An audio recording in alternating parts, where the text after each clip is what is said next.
오늘 말씀의 제목은 환난을 이겨내는 방법입니다.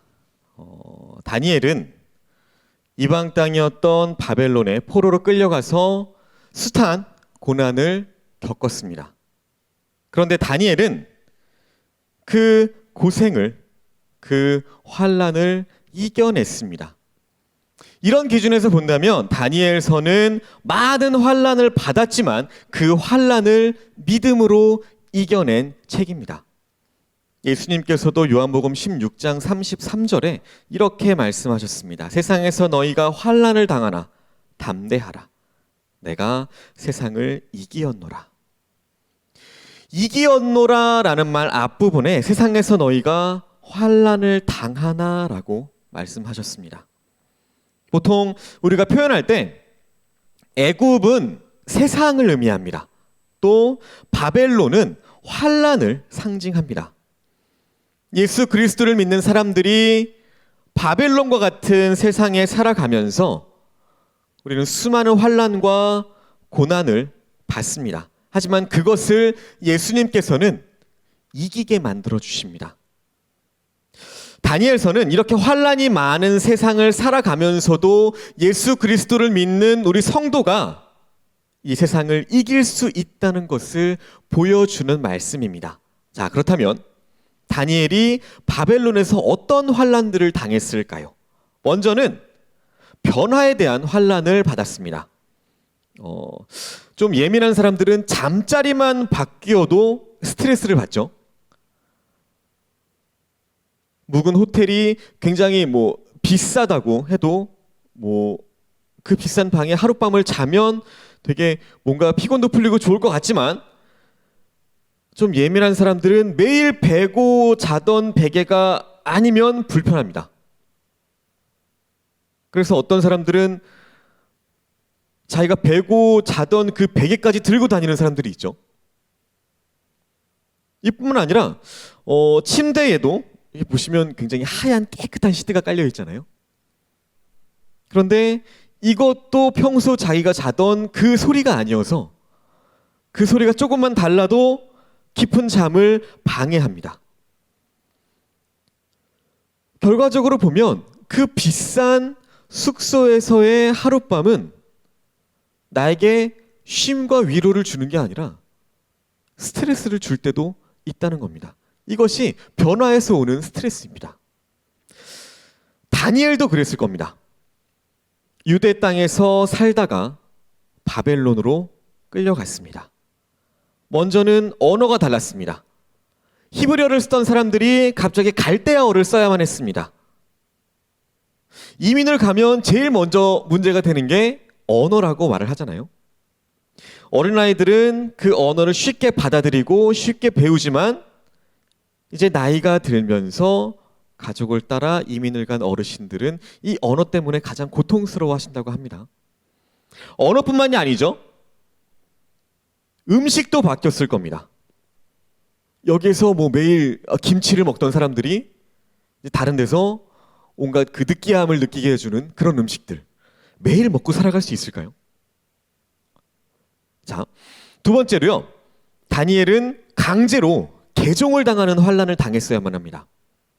바벨론의 그 느부갓네살 왕은 젊은 엘리트들을 포로로 끌고 왔습니다. 그리고 개종에 대한 작업을 차근차근 진행합니다. 그 일환으로 이름을 바꾸어 버립니다. 옛날에 그 일제강점기 때 이름을 바꿨죠. 창씨개명을 시켰죠.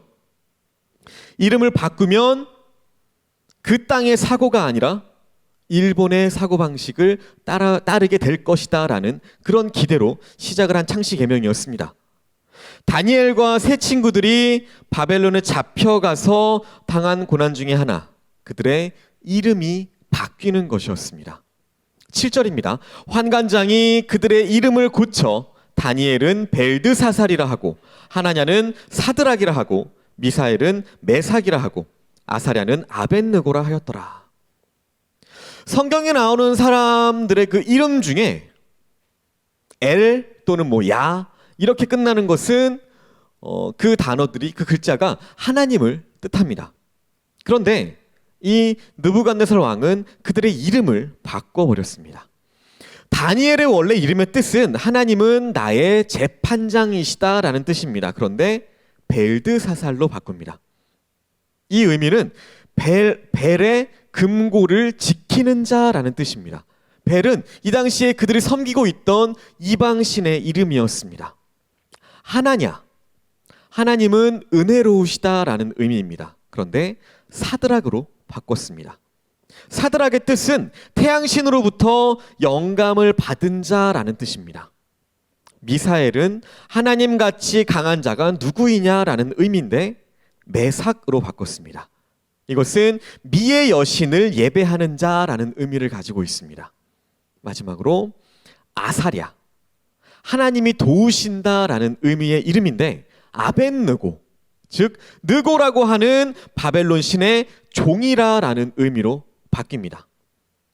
느부갓네살 왕이 이 젊은이들의 이름을 바꾼 이유, 이것은 너희가 그동안 섬겼던 여호와 하나님을 잊어버려라 라는 의도였습니다.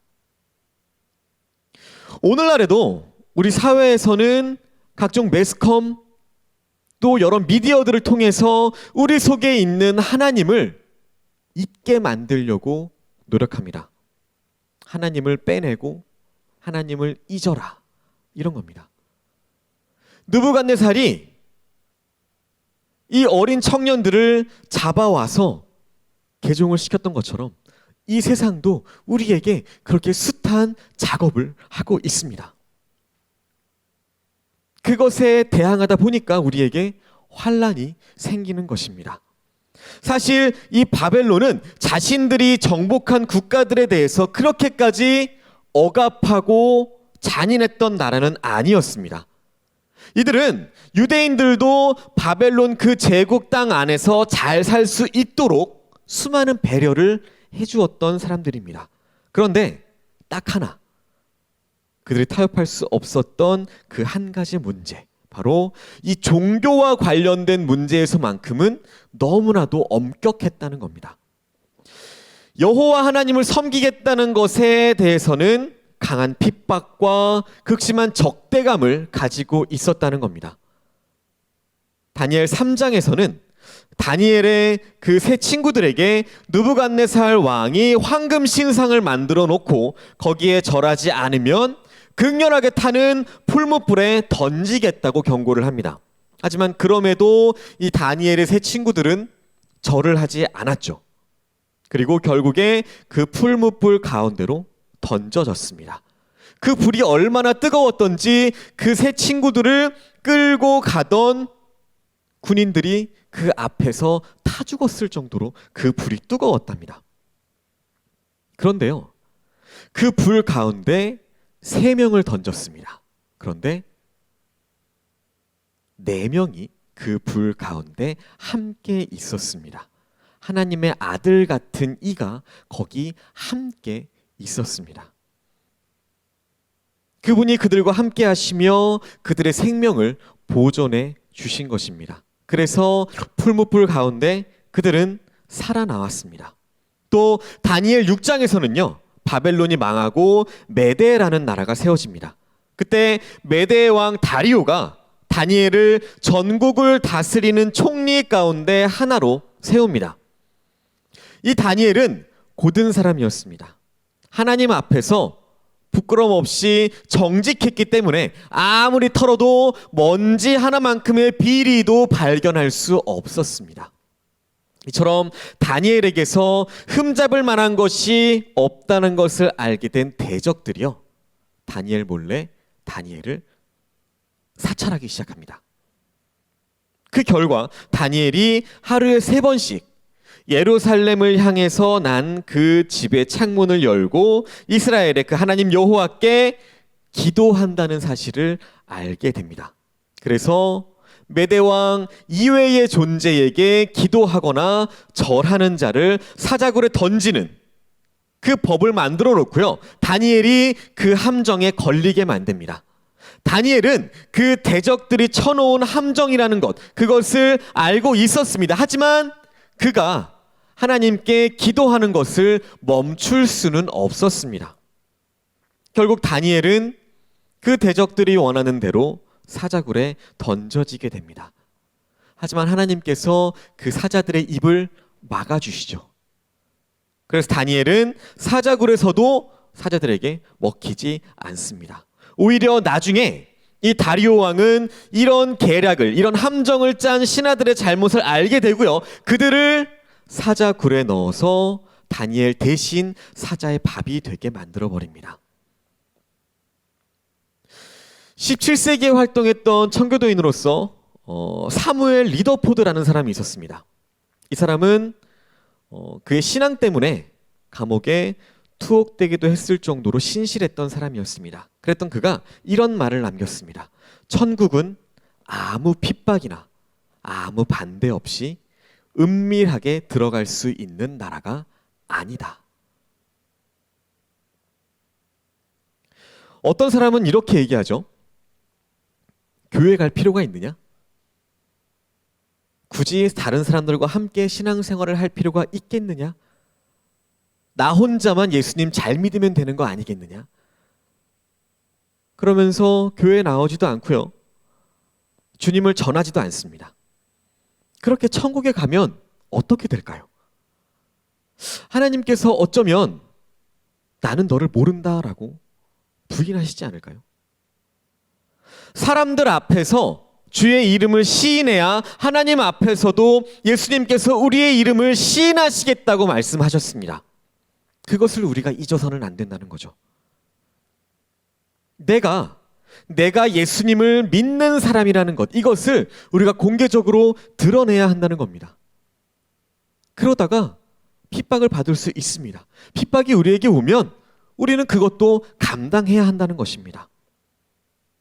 다니엘에게 핍박이 찾아왔습니다. 하지만 다니엘은 굴복하지 않았습니다. 내가 예수님을 믿는 것 때문에 손해보는 일이 있다면 하나님께서는 그의 100배, 1000배, 10,000배로 갚아주실 것입니다. 하나님의 일은 억지로 하더라도 그것이 은혜가 되고 복이 될 줄로 믿습니다. 그래서 다니엘은 자신에게 어떠한 핍박이 찾아오더라도 부인하지 않았습니다. 그것을 감당했습니다. 굴하지 않았습니다. 우리도 마찬가지입니다. 실패는 예고 없이 찾아온다고 합니다. 어떠한 핍박이 찾아오든 우리에게 어떠한 실패가 찾아오든 굴복하지 않는 그러한 단호한 신앙을 우리는 가져야 합니다. 그런 단호한 신앙으로 어떠한 핍박에도 굴복하지 않는 저와 여러분들 되시기를 소망합니다. 다니엘은 많은 환난들을 당했음에도 불구하고 그 환난들을 믿음으로 이겼습니다. 우리의 삶에도 다니엘이 바벨론에서 겪었던 그 환난들이 있습니다. 그래서 오늘은 다니엘이 어떻게 환난을 이겨냈는지에 대해서 그 원리를 함께 나누어 보려고 합니다. 첫 번째로 다니엘은 뜻을 정한 사람이었습니다. 8절입니다. 다니엘은 뜻을 정하여 왕의 음식과 그의 마시는 포도주로 자기를 더럽히지 아니하리라 하고 자기를 더럽히지 아니하도록 환관장에게 구하니.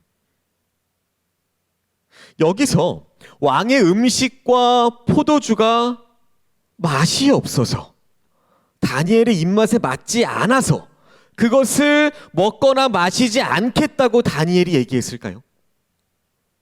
여기에 왕의 음식과 포도주는 우상에게 먼저 바쳐지고 나서 그들에게 온 것입니다. 그래서 다니엘은 나는 여호와 하나님을 섬기는 사람이라서 우상에게 바쳐진 음식을 내가 먹음으로 내 영혼을 더럽히지 않겠다라고 결단한 것입니다.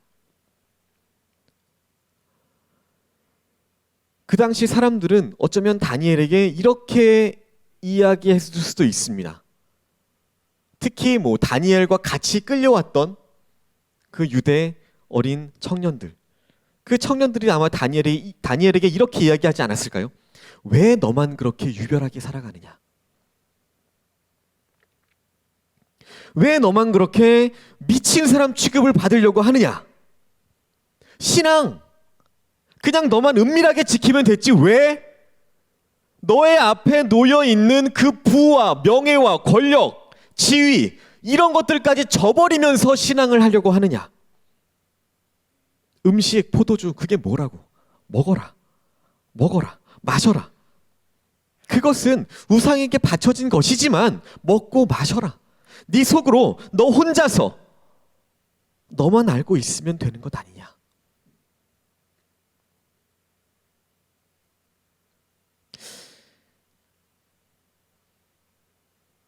주일마다 아침에 이제 8시 10분부터 이제 아이들하고 큐티를 같이 합니다. 오늘 본문 말씀이 아이성에서 이스라엘 백성들이 패배하는 장면이었어요. 이제 그 본문 말씀을 가지고 같이 큐티를 하는데 이거 제가 미리 물어봤습니다. 실명을 밝혀도 되겠느냐라고 물어봤는데 흔쾌히 얘기를 하더라고요. 고등부 청년 선생님 중에 임진영 선생님이 계세요. 이제 얼마 전에 이제 갓 졸업을 했답니다. 졸업을 하고서 이제 취업에 대한 문제들 때문에 이제 막 압박을 받기 시작했나 봐요. 그러면서 오늘 큐티를 하면서 나눈 내용 중에 이런 이야기를 하는 겁니다. 그냥 그런 줄만 알았지 취업이란 게 점점 현실로 다가오고 굉장히 어렵게 느껴지더랍니다. 그런데 이제 머리를 조금만 굴려보면 되게 쉽게도 할 수 있을 것 같더래요. 뭐 그쪽 계열의 아는 선배한테나 이렇게 뭐 술자리에 불려나가서 친해지고 뭐 되게 뭐 듣기 좋은 말들 좀 해주고 그렇게 하면 얼마든지 그쪽으로 발을 들일 수 있을 것 같더랍니다.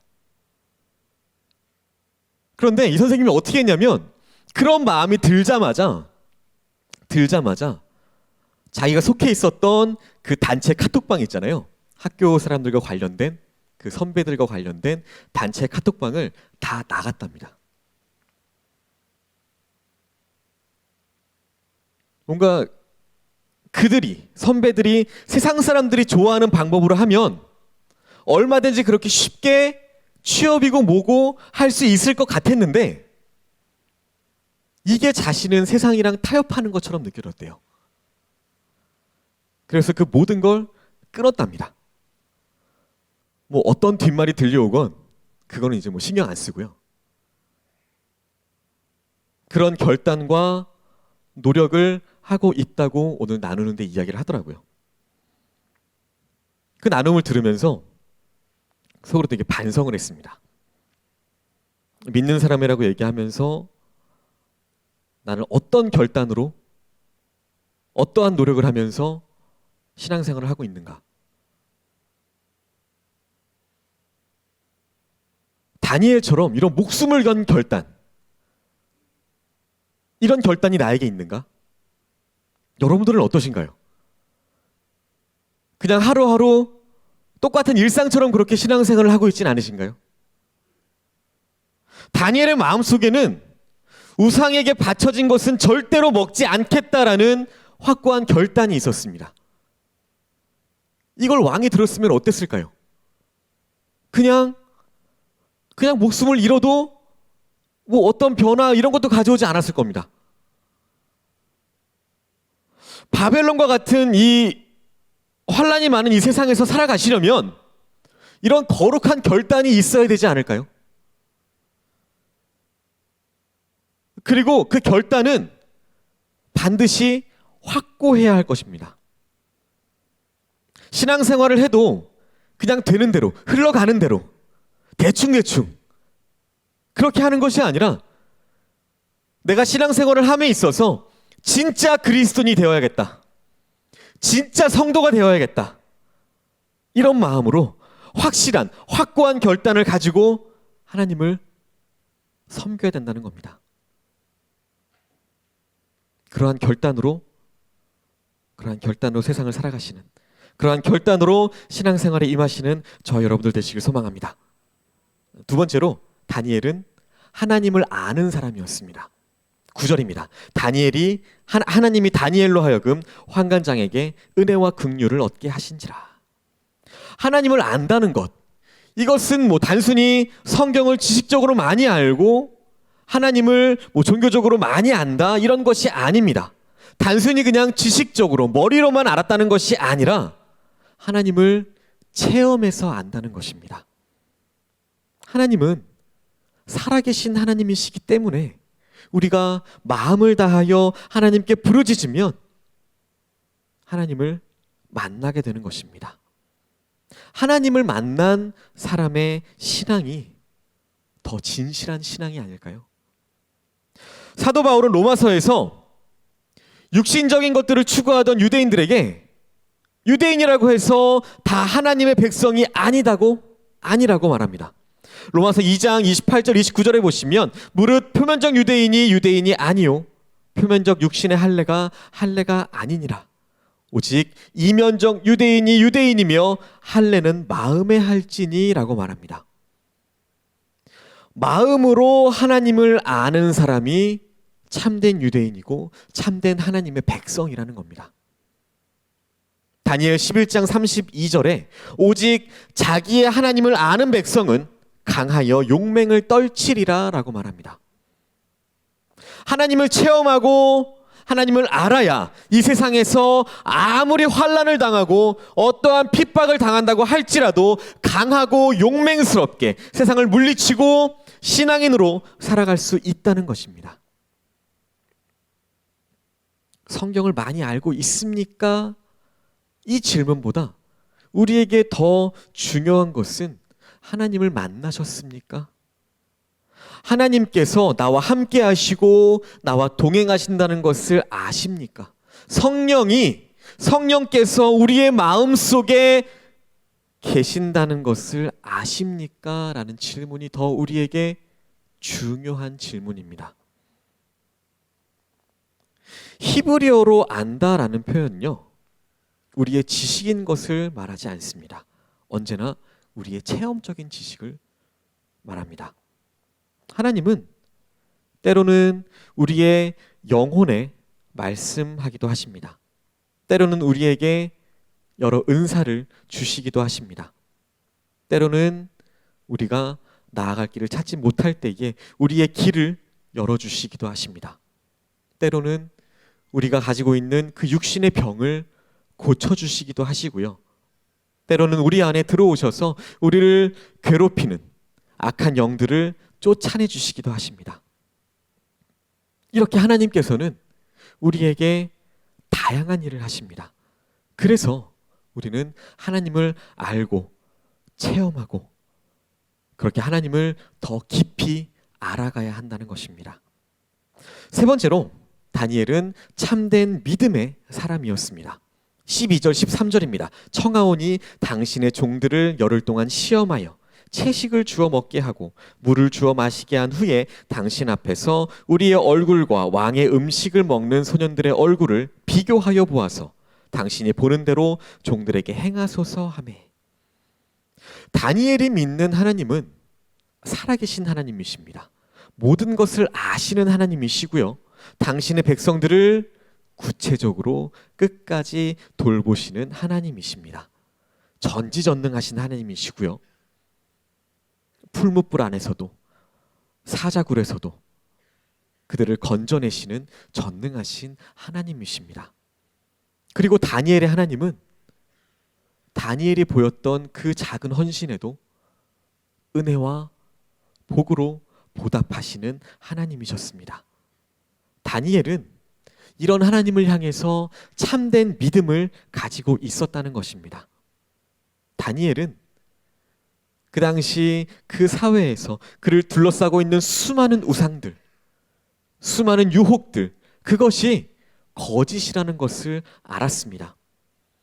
사람들은 돌을 가져다가 조각을 해서 신이라고 만들어 놓고 그 앞에서 빌고 절을 합니다. 나무를 가져다가 못을 박아서요, 페인트를 칠해놓고 그것을 신이라고 섬깁니다. 거기다 자신들의 소원을 빌죠. 이게 얼마나 어리석은 일인가요? 그 신이라고 만들어 놓은 것들, 뭐 망치로 때리거나 도끼로 찍어도 그 우상들이 아프다고 말을 할 수 있나요? 입이 있어도, 입을 만들어 놓아도 표현할 수 없습니다. 귀를 만들어 놓아도 그것들은 들을 수 없습니다. 다리가 달렸어도 걷지 못하고요. 이게 무슨 신인가요? 그런데 신기한 건 그런 것들을 섬기는데도 그 섬기는 자들에게 말도 안 되는 역사가 일어난다는 겁니다. 왜 그럴까요? 그 우상들에 귀신이 들어가니까요. 악한 영들이 들어가니까요. 그래서 우리가 우상을 멀리해야 한다는 것입니다. 단순히 그것이 물건이 아니라 그것들 때문에 악한 영들이 우리에게 틈타고 들어온다는 겁니다. 예수님의 이름을 부르시고 오직 예수님의 이름을 찬양하시고 확고한 믿음으로 굳건히 서 가시기를 소망합니다. 21세기를 살아가면서도 그런 우상들에게 절하는 사람들이 너무나도 많이 있습니다.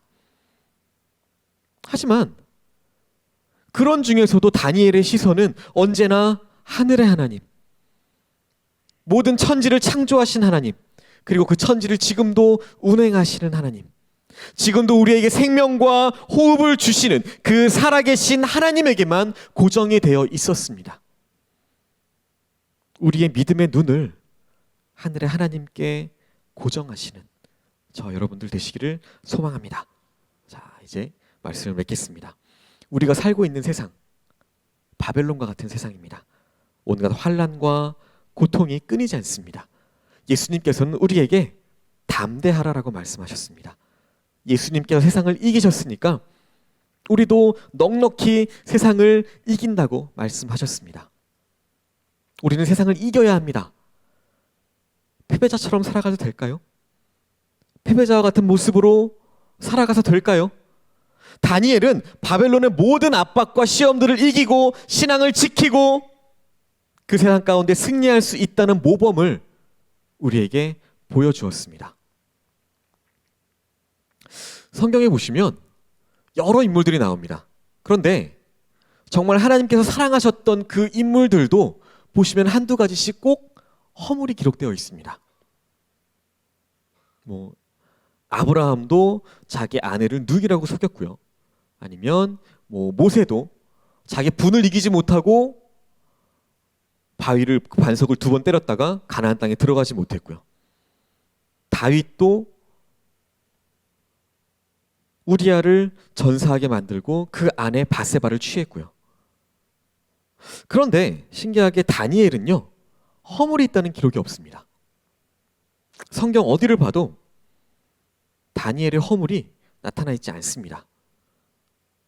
이걸 보면 하나님께서 다니엘을 얼마나 사랑하셨는지,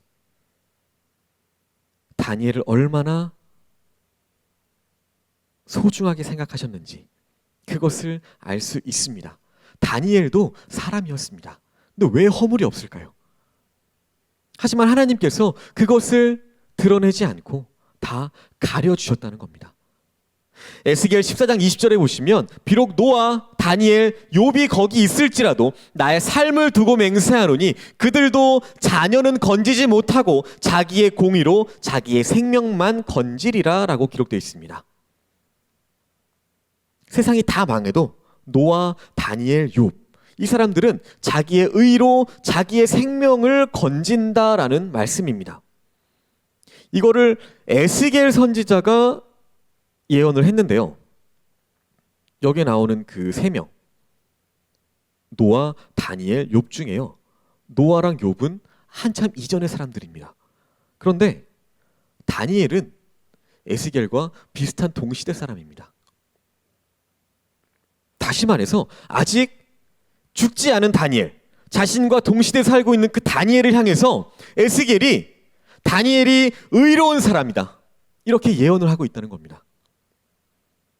다니엘이 어떻게 그렇게 되었을까요? 10장 11절에 보시면 이렇게 말합니다. 큰 은총을 받은 사람 다니엘아.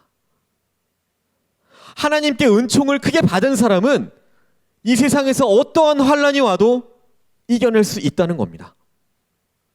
하나님 앞에 나와서 지금 함께 예배드리고 있는 우리는 다니엘보다 더 큰 은총을 하나님께 받은 사람들입니다. 하나님께서 우리에게 독생자 예수를 보내주셨고요.